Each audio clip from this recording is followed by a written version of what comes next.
опозицијата е на купче и врзе да се нанеси Донтов модел, ќе се резултира со 67 пратеници.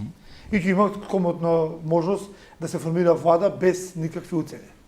Но ако се расцепка опозицијата на 10 форми, кога ќе се примени врз нив Донтовиот модел, тој ќе падне на 50 и по 50 пратеници.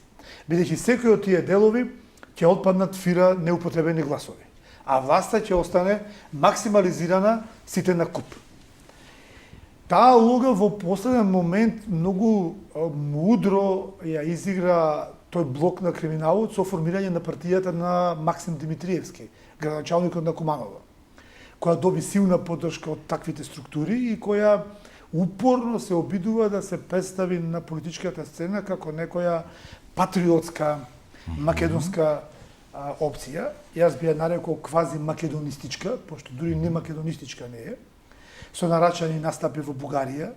Мене ми е забрането да влезам во Бугарија, него му даваат во прайм тайм, во најдобар термин, настап со прашање договорено, со пресечено, сечено, монтирано, лепено, што треба да каже, на главни вести во Бугарија, за да се представи во Македонија патриот.